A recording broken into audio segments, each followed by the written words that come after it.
ओम नमः शिवाय गुरवे सच्चिदानंदमूर्तये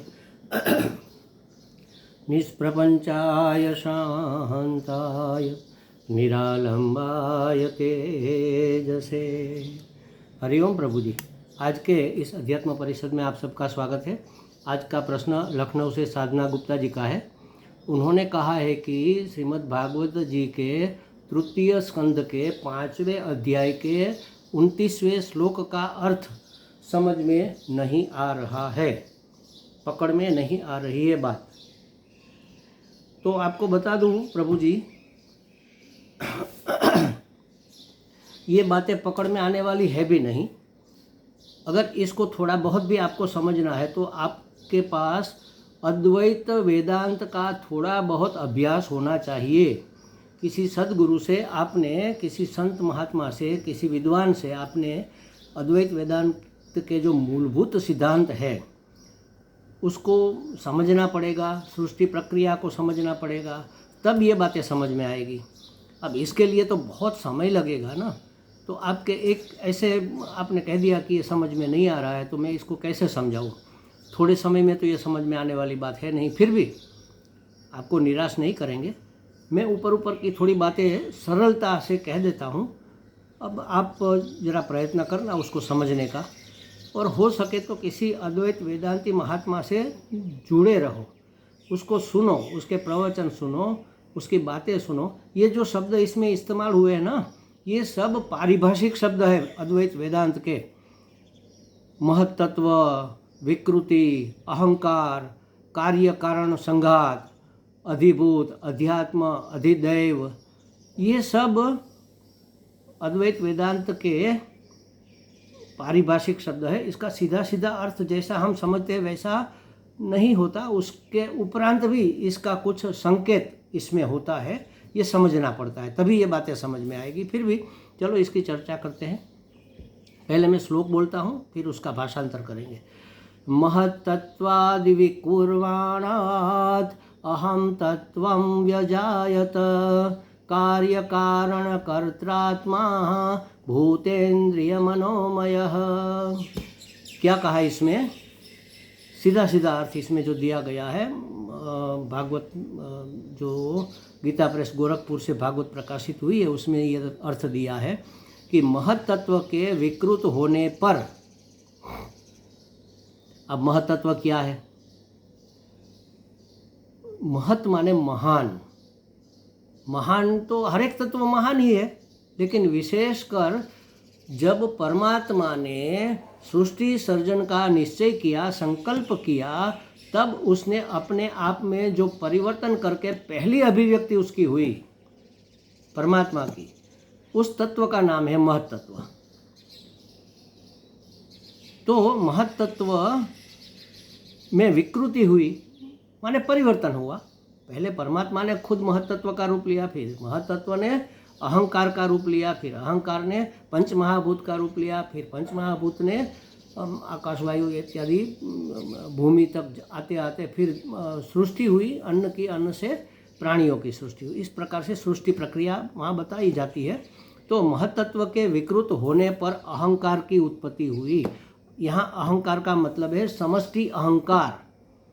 मेरा आपका अहंकार नहीं, मेरा आपका और सबका, सभी मनुष्यों का, सभी प्राणियों का, सभी पशुओं का, सभी पक्षियों का, सभी जीव जंतु, कीट पतंग, पेड़ पौधे, वृक्ष, सब का अहंकार। अहंकार माने मैं ये हूँ, ये ऐसी मान्यता। तो समष्टि अहंकार जब एक साथ मिलता है तब उसको कहते हैं सबका अहंकार जब एक साथ मिलता है तब उसको कहते हैं समष्टि अहंकार। इसको कभी कभी हिरण्यगर्भ भी कहते हैं, अलग अलग नाम से, लेकिन ये हमारी समझ के लिए अहंकार शब्द ठीक है। तो सबका मिला जुला अहंकार, पूरी समष्टि का, व्यष्टि का नहीं। मेरा एक का अहंकार ये बस व्यष्टि अहंकार। आपका अपना अहंकार माने आप कौन हो, क्या हो, क्यों हो, ये इसके विषय में आपकी जो मान्यता है। जैसे कि आप स्त्री हो, आप माता हो, आप शिक्षिका हो, आप विदुषी हो, आप सज्जन हो, आपके विषय में आपकी जो भी मान्यता है वो आपका अहंकार, जिसको जीव भाव भी कहते हैं। आप कर्ता हो, भोक्ता हो, प्रमाता हो, सुखी दुखी हो, ये जो भी आपके विषय में मैं हूँ के बीच में जो भी शब्द आता है वो सब अहंकार के कारण होता है। यही जीव भाव है। तो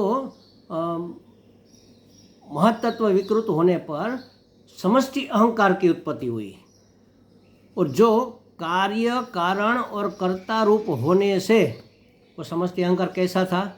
कार्य कारण और कर्ता। कारण है अज्ञान, अविद्या। कौन सा अज्ञान? किसका अज्ञान? स्वस्वरूप का अज्ञान, ये मूल अविद्या है। उस अविद्या का, ये अविद्या कारण है, उसमें से कार्य हुआ ये पूरी सृष्टि। कार्य कारण और उसका कर्ता, जो जिसको हम जीव भाव कहते हैं, जिसको हम अहंकार कहते हैं, वह कर्ता बन गया। तो कार्य कारण और कर्ता रूप होने के कारण या होने से भूत, इंद्रिया और मन का कारण है। भूत माने पंच महाभूत, इंद्रिया माने हमारी पांचों ज्ञानेंद्रिया, कर्मेंद्रिया, और मन 11वां। इसका कारण माने इसका हेतु, इसका मूल कहाँ पर है? तो अहंकार में से कार्य कारणभूत। कार्य, अब देखो इसको इसमें समझाया, कार्य माने अधिभूत, कारण माने अध्यात्म, और कर्ता माने अधिदेव। अब अधिभूत, अध्यात्म, अधिदेव, ये समझना कैसे है, इसको पहले समझ लो। भगवान ने वेश बदलते बदलते, जैसे तस्मात् एतस्मात् आत्मानः आकाश संभूत, उस आत्मा ने आकाश का रूप लिया। आकाशात वायु, वायोर वहनी, पछी वहनी माने अग्नि, अग्नि से जल, जल से पृथ्वी, पृथ्वी से अन्न, अन्न से जीव सृष्टि, माने खाद्य पदार्थ हमारे पशु पक्षी के जो भी है, जीव जंतु के, उसको अन्न कहते हैं। तो ये परमात्मा कार्य रूप में परिणत हुआ। ये पंच महाभूत कार्य, अधिभूत माने आदि भौतिक, पंच महाभूत जो बाहर हमें भौतिक सब दिख रहा है, ये सब पंच महाभूत से बना सब कुछ, इस 5 महाभूत से बना सब कुछ अधिभूत कहा जाता है। और कारण है अध्यात्म। अध्यात्म माने इस शरीर संघात में जिसको मैं मान रखा है, मेरा मान रखा है, उसको कहते हैं अध्यात्म। आत्मा, अभी तो हम इसी को आत्मा समझते हैं। तो अधितः आत्मा, आत्मा में अध्यारोपित, हमने अपना अध्यारोप जिसमें आत्मा के रूप में किया है, यह शरीर संघात। संघात में सब कुछ आ जाता है, माने ये स्थूल देह, इस देह के ऊपर कर्मेंद्रिया, ज्ञानेंद्रिया, सूक्ष्म शरीर, ये सब प्राणवायु, 5 आवरण जिसको कहते हैं, ये सब इसमें शरीर संघात में आ जाए। ये है अध्यात्म। और कर्ता माने अधिदैव। अच्छा, अब देखो हमारी ये आँख है, तो आँख देखती है, लेकिन जब प्राण निकल जाते हैं तब भी आँख तो ऐसी की ऐसी ही है, फिर भी क्यों नहीं देखती? क्योंकि उसके पीछे जो चक्षुर इंद्रिया थी वह चली गई। सभी इंद्रियों को लपेट कर प्राण निकल गए। अब ये इंद्रियां अपने आप में भी सामर्थ्यवान नहीं है, उसको सामर्थ्य मिलता है उसके अधिष्ठातृ देवता से। आँख के अधिष्ठातृ देवता है सूर्यदेव। तो बाहर जो दिखता है वो अधिभूत, आदि भौतिक सूर्य है, जो हमें दिख रहा है, भौतिक सूर्य दिख रहा है। लेकिन आध्यात्मिक, हमारे अंदर जो सूर्य बैठा है, आध्यात्मिक माने हम, आध्यात्मिक हमारे अंदर जो सूर्य की शक्ति बैठी है, जो इंद्रियों को प्रकाशित करती है, माने हमारी चक्षुर इंद्रियों को बल देती है, सत्ता और स्फूर्ति देती है। तो आदिदेव हुए सूर्य, दैवी स्वरूप में। जो बाहर दिख रहा है वो नहीं, सूर्य 3 रूप में होता है। एक तो हमारे अंदर अध्यात्म के रूप में रहता है, बाहर आदि भौतिक के रूप में रहता है, और वास्तव में सूर्य देव जिसको कहते हैं वो अधिदैविक। तो अधिभूत, अध्यात्म, अधिदैव रूप होने के कारण भूत, इंद्रिय और मन का भी ये कारण है। माने पंच महाभूतों की उत्पत्ति का कारण है, इंद्रियों की उत्पत्ति का कारण है, मन की उत्पत्ति का कारण है।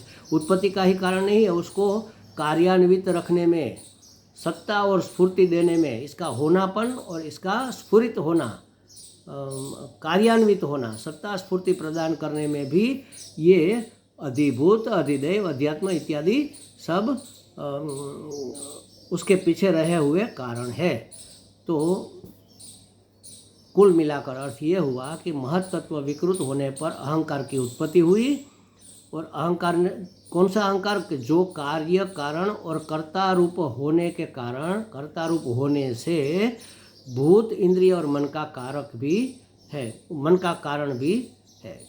ये सब उसी में से प्रकट हुआ। माने अधिदैव जो भी है, हर एक इंद्रियों के अधिष्ठातृ देवता है, दैवी तत्व। अधिदेव अधिभौतिक रूप में हमारे सामने आ गए, वायुदेव, दिग देवता, सूर्य देवता। तो हमारी पांचों इंद्रियों के 5 देवता अलग अलग है। ग्रहण के अश्विनी कुमार। तो ये सब रसना के वरुण देव, ये सब दैवी तत्व है, वो अधिदेव है। और बाहर जो हमें दिखता है, जल दिखता है, वरुण देव माने जल, सूर्य देव माने सामने जो चमक रहा है, वायुदेव जो हमें स्पर्श कर रहा है, ये अधिभौतिक है। ये सब हमारे अंदर भी रहे हुए, क्योंकि पांचों तत्व से हम बने हुए हैं। तो ये है अध्यात्म। तो इन अधिदेव, अधिभूत, अध्यात्म से ही पूरी सृष्टि कार्यान्वित हो रही है, ऐसा यहाँ समझाना चाहते हैं। हमें लगता है थोड़ी बहुत तो स्पष्टता हो गई होगी, फिर भी वेदांत से जुड़े रहिए धीरे धीरे। ये बहुत, देखो महाराज, अनेक प्रकार की विधाएं इस संसार में ज्ञान के लिए, परमात्मा प्राप्ति के लिए है। कर्म योग है, ध्यान योग है, उपासना योग है, भक्ति योग, उपासना कह लो, भक्ति योग है, अष्टांग योग है, बहुत सारी चीज़ें हैं। लेकिन जो ज्ञान योग है, उसमें भी जो अद्वैत वेदांत का ज्ञान है, वो सबसे टॉप, सबसे ऊपर है। इसको समझना इतना आसान नहीं, इसलिए इसमें बहुत कम लोग होते हैं, क्योंकि ये बुद्धि का शार्प बुद्धि चाहिए, शुद्ध बुद्धि चाहिए। शार्प तो कहीं के पास होती है, आतंकवादियों के पास कितनी शार्प बुद्धि होती है, वैज्ञानिकों के पास कितनी शार्प बुद्धि होती है, लेकिन शुद्ध बुद्धि होनी चाहिए। शुद्ध बुद्धि किसे कहेंगे? जिसमें परमात्मा का वास हो, जो परोपकार के लिए ही विचारे, कंट्रीब्यूट करने के लिए ही, कंज्यूम करने के लिए नहीं, कंट्रीब्यूट अपना प्रदान करने का सोचे, सबका उपकार करने का सोचे, अहोभाव में रहे। ऐसी शुद्ध, सात्विक और सूक्ष्म और तीक्ष्ण बुद्धि जिसके पास होती है, वही अद्वैत वेदांत का विद्यार्थी अद्वैत वेदांत की विद्या सफलतापूर्वक अर्जित कर सकता है। तो भगवान को प्रार्थना करो, भगवान की भक्ति करो, जिससे अंतःकरण शुद्ध होगा, बुद्धि शुद्ध होगी, बुद्धि स्थिर होगी, धीरे धीरे धीरे इसमें गति भी होगी। साथ साथ में इसके साथ जुड़े भी रहना चाहिए, हमें ऐसा लगता है। ओम हरि ओम।